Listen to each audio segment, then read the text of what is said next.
말씀 제목은 사람을 압도하는 하나님의 영광입니다.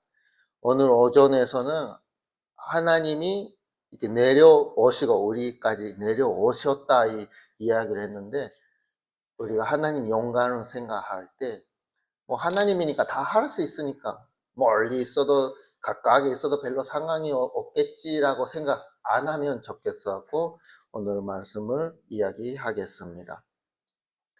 여러분, 하나님의 영광하고 태양, 지금 우리가 알고 있는 속에서 가장 빛이 강한 태양이 있잖아요.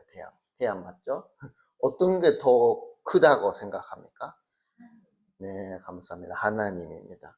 근데 이 태양이 얼마나 압도적인 빛을 우리한테 주는지를 조금 얘기하겠습니다. 다음 슬라이드 보여주세요.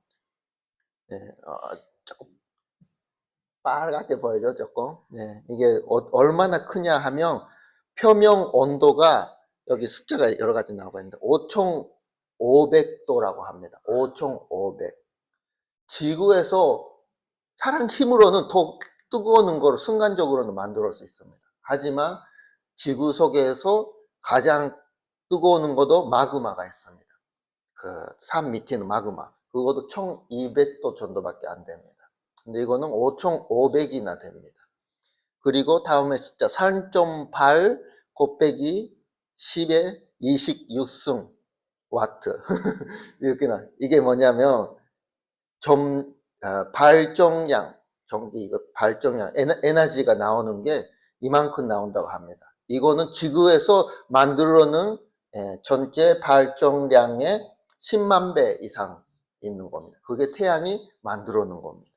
그리고 세 번째 숫자 1억 5천만 킬로미터. 지구에서 태양까지 이 거리가 있습니다. 엄청 멀리 있는데도 그 태양이 지구에 오면 우리는 그 빛을 볼 수가 없잖아요. 이만큼 떨어져 있어도 볼 수 없는 빛을 우리한테 주는 겁니다. 그리고 이거는 직경 140만 킬로미터. 지구를 옆에로 100개 이상 이렇게 해도 태양이 더 큽니다. 이 이야기를 했는 거는 그만큼 태양이라고 하는 게 온천한다. 이 빛이 온천한다 하는 겁니다. 그러나 이거보다 하나님의 영광이 더 빛이 크다라고 하는 것을 얘기하고 싶어하는 겁니다. 태양 빛은 물리적이지만 하나님의 영광은 영적으로 우리한테 빛을 주는 겁니다. 그냥 우리가 뜨거워, 잘 안 보인다 이런 게 아니고 그 마음속에까지 들어오는 게 하나님의 영광입니다. 그리고 태양은 여기 왕웨이로 이렇게 여기에서 보여주잖아요. 그러니까 뒤에서는 안 보이잖아요. 그러나 하나님의 영광은 우리가 어디 숨어도 숨을 수가 없습니다. 다 하나님의 영광이 우리를 이렇게 빛이 주는 거입니다. 그리고 시간도 태양은 시간이 되면 이렇게 떨어지게 되잖아요. 그러나 하나님의 영광은 24시간 영원하게 우리한테 나타나는 거입니다. 이런 영광이 어디에서 내려왔는지, 오늘 오전에서 하늘에서 하나님이 내려왔고 이 영광이 이 땅에서 낮은 데에서 나타난다 하는데, 이게 얼마나 거리가 많이 있는지를 오늘 에스겔서 1장에서 설명하고 있습니다. 그렇다면 이제 본문 들어가겠습니다. 다음 슬라이드 보여주세요. 네. 이거는 그 옛날에 하자 아닌 거 작가가 쓰는 건데, 에스겔서 1장을 설명하고 있습니다. 순서대로 설명하겠습니다. 배경이 어떤 시대냐 하면 바빌론의 사람들이 다 끌고 가는 5년째입니다. 유대 왕국이 멸망하게 되는 상황입니다.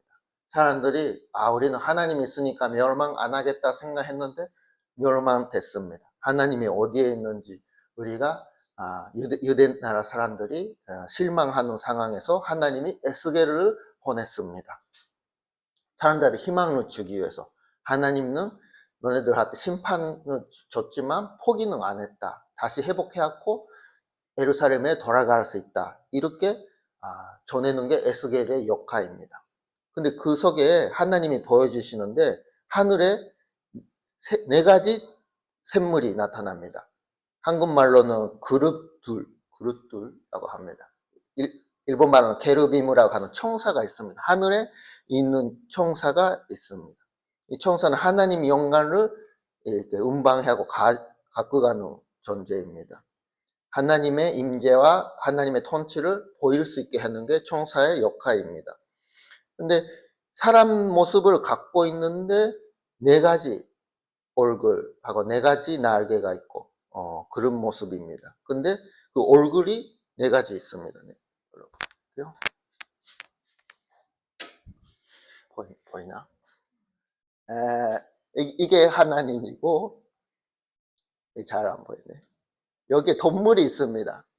이게 소인가요? 하나, 여기에도 있죠? 하나, 둘, 사람 모습이 있고, 이건 사자인가? 여기 있습니다.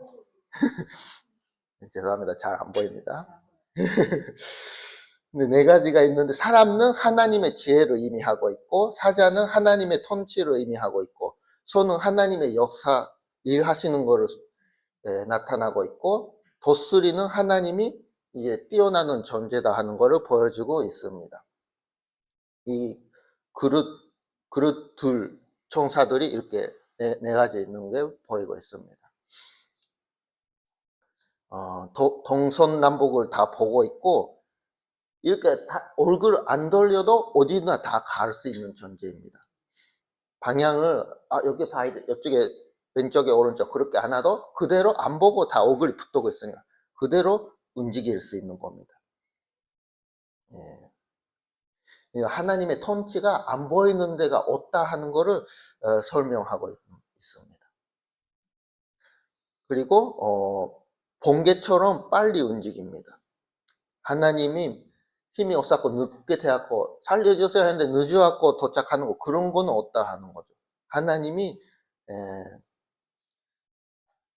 일하시라 하면 번개처럼 피시처럼 금방 갈 수 있는 분이다 하는 것을 설명하고 있습니다. 근데 여기에서 또 바퀴가 있습니다.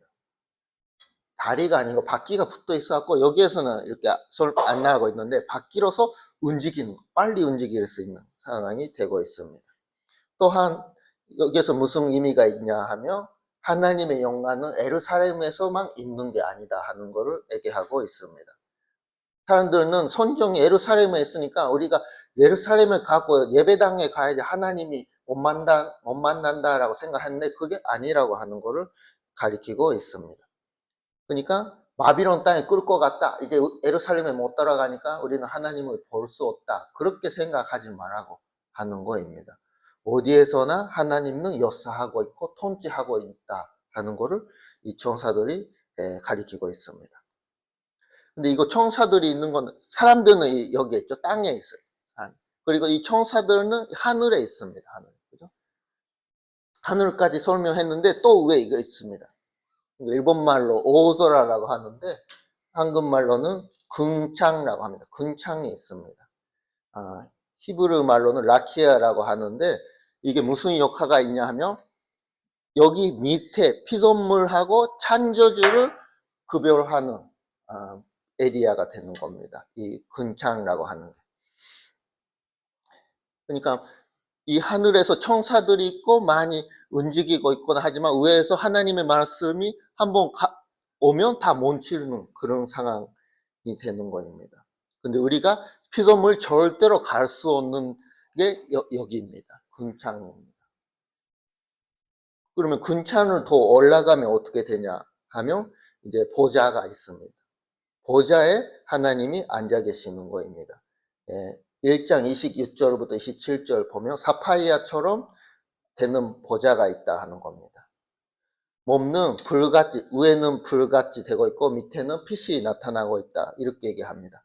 불은 무슨 의미가 있냐면 심판하고 하나님의 거룩하는 것을 나타나고 있습니다. 그리고 밑에 빛이 뭐냐고 하면 영광, 하나님의 영광, 또 하나님의 생명을 나타나고 있습니다.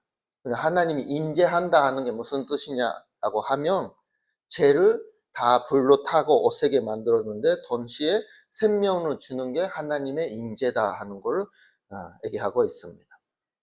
그리고 마지막에 오늘 읽어놓은 본문에서는 그 하나님의 영광이 무지개처럼 되고 있다. 이렇게 얘기합니다. 무지개가 뭐죠? 성경에서 어디에서 처음에 나왔죠? 노아에서. 네, 노아 방수 후에 나타났죠. 하나님이 심판하셨지만 그 후에 불쌍하게 생각해갖고 보여주시는 거. 두 번 다시 이렇게 물로 멸망하지 않는다라고 얘기하는 하나님의 약속입니다. 그렇게 하나님의 영광이라고 하는 게 우리를 불쌍하게 생각하는 마음이 있고 또 하나님의 계약, 언약하고 은혜를 설명하고 있습니다. 하나님의 영광이라고 하는 것은 결국에 뭐냐면 심판은 있지만 심판 속에 있는 하나님의 우리의 불쌍하게 생각하는 마음이 들어가고 있는 겁니다. 그러니까 여기에서 제가 얘기하고 싶은 거는 뭐냐, 우리가 여기에 살고 있는데 하나님이 어디에 계시는지 엄청 원래 멀리 있는 우리가 갈 수 없는 데서 통치하시는 분이다 하는 겁니다. 근데 그런 분이 내려와갖고 이렇게 예수 그리스도에 됐다 하는 거는 어마어마한 큰 사건이다 하는 거를 얘기하고 싶은 거입니다. 네, 다음 슬라이드 보여주세요. 오늘 본문을 통해서 알게 되는 거는 세 가지입니다. 먼저 첫 번째, 하나님의 영광은 압도적이다 하는 거를 기억해 주시기 바랍니다. 우리는 신앙생활 할 때도 자꾸 오해하고 열심히 자기가 해야 된다, 뭐 여러 가지 생각하게 되는데 자기는 할 수 있다. 그게 아니고 먼저 우리가 봐야 되는 것은 뭐냐? 하나님의 영광입니다. 우리가 어떻게 할 수 없는, 우리가 갈 수 없는 압도적인 위치에 계시는 하나님의 영광을 우리가 먼저 바라봐야 되는 겁니다. 그 영광이 또 위에만 있는 게 아니고 오전에서 얘기하는 것처럼 땅에 내려왔습니다. 예수 그리스도를 통해서 나타나게 되는 것을 우리가 알고 있습니다. 마태복음 28장 18절에 이런 이야기가 있습니다. 예수님이 말씀하시는데 하늘에서도 땅에서도 다 자기가 하나님 앞에 공의를 받았다. 그런 이야기를 하고 있습니다. 그렇기 때문에 우리는 이 영광을 찾아보고 또 내려왔는 예수 그리스도, 하나님의 영광에 되는 예수 그리스도를 찾아보는 게 이게 우리가 해야 되는 일입니다. 우리는 마음이 답답하게 되고 뭐 어떻게 해야 된다 열심히 하면 눈이 이렇게 되고 앞으로만 이렇게 보게 됩니다. 그렇게 하면 많이 실수하게 됩니다. 우리한테 필요 있는 거는 하나님이 만들어주시는 하나님의 영광을 보는 겁니다. 그때 우리는 진짜 아무것도 아닌 존재다. 우리는 하나님한테 의지할 수밖에 없다. 그렇게 생각이 되는 거입니다. 첫 번째는 하나님의 영광은 압도적이다 하는 것을 기억해 주시기 바랍니다. 두 번째는 그 속에서 하나님의 영광 앞에서 우리는 위로와 힘을 얻게 되는 것입니다. 이스라엘 백성들이 나라가 멸망하고 왕도 쓰러지게 끌고 가게 되고 자기들도 이제 선전도 무너지고 자기들이 이제 바비론에 갔잖아요. 희망이 없습니다. 어떻게 우리가 다시 돌아갈 수 있냐? 하나님한테 이제 예배도 할 수가 없고 이 땅에서 죽을 때까지 살아야 된다. 그렇게 날심하게 하고 있는데 에스겔을 불러고 하나님이 에스겔한테 먼저 보여주는 게 뭐냐? 하나님의 영광입니다. 걱정하지 말라고 말로서 설명하는 게 아니고 보여주는 겁니다. 하나님의 영광이 어떻게 위에서 이렇게 우리한테 주셨는 건지 그거를 얘기하고 있습니다. 그러니까 에스겔을 통해서 이스라엘 백성들이 희망을 가지게 되는 거죠. 우리한테는 하나님이 함께 하고 있다. 그러니까 우리는 다시 하나님이 약속하시는 것처럼 이제 돌아갈 수 있다. 그렇게 희망을 가지게 되는 겁니다. 이 하나님의 영광을 보면 그걸 하나님이 분명히 하실 수 있다. 하시는 분이다 하는 것을 깨달게 되니까입니다. 그리스도의 영광도 마찬가지입니다. 요한복음 16장 33절에 예수님이 말씀하십니다. 예수님이 여러 가지 이야기를 하는데 그거는 저 속에서 너네들이 평안을 얻기 위해서다. 이렇게 얘기합니다. 너네들은 세상에서 고민은 많이 있지만 힘을 내라고 이미 자기는 이 세상에서 이기고 있다 하는 겁니다. 자기가 이기고 있다 하는 거는 예수님을 믿고 예수님 영광을 받아들이는 사람들도 이기고 있다 하는 것을 얘기하고 있는 겁니다. 우리도 하나님의 영광을 잘 모르는데 하고 신앙생활을 할 수가 없습니다. 우리가 하나님 영광을 볼 때 태양보다도 우리가 알고 있는 것보다 더 압도적인 존재가 우리를 지켜보고 있다 하는 게 우리의 진짜 인생의 희망이 되는 거입니다. 문제가 여러 가지 쌓이고 있죠. 인생 속에서 여기 문제를 해결하며 여기에서 새로운 문제가 오고 이쪽에서도 문제가 오고 하니까 사실 문제를 풀어놓은 거에서 인생 다 끝나버려 그런 느낌이 납니다. 문제가 해결이 되면 조금 시원하다, 당분간은 평안이 찾아간다 하는데 그거는 금방 사라집니다. 세상은 그렇게밖에 될 수가 없습니다.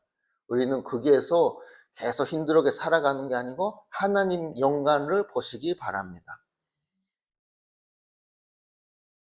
하나님 영광 앞에서는 우리가 분명히 위로와 힘을 얻게 되는 것을 믿으시기 바랍니다. 마지막에는 하나님의 영광을 보고 인생 방향을 결정해 주시기 바랍니다.